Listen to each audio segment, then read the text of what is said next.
মধ্যপ্রাচ্যে টেকসই শান্তির ফর্মুলা এখনও অধরা। ওয়াশিংটন ও তেহরানের মধ্যে একটি স্থায়ী চুক্তির ব্যাপারে যখন গতির সঞ্চার হলো এবং সুখবর আসবে বলে ধরে নেওয়া হচ্ছিল, ঠিক তখনই যেন তাতে ব্রেক কষলেন ডোনাল্ড ট্রাম্প। মার্কিন পররাষ্ট্রমন্ত্রী মার্কো রুবিও আভাস দিয়েছিলেন কয়েক ঘন্টার মধ্যেই বিশ্ব ভালো খবর পাবে। Understands it's not just very reasonable, but it's the right thing for the world to get done. As the president said, he's not in a hurry. He's not going to make a bad deal. I mean, the president's not going to make a bad agreement. So let's see what happens.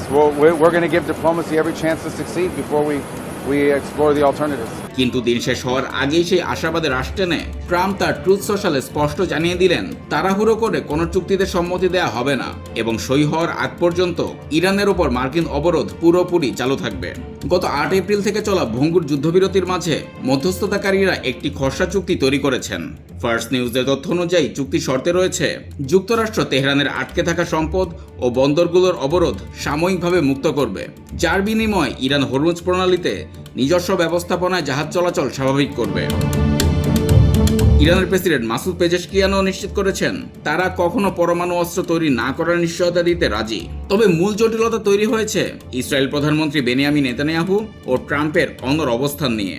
মার্কিন প্রশাসন দাবি করছে ইরানকে তাদের পরমাণু প্রকল্প পুরোপুরি বন্ধ করতে হবে এবং সমৃদ্ধ ইউরেনিয়াম দেশ থেকে সরাতে হবে।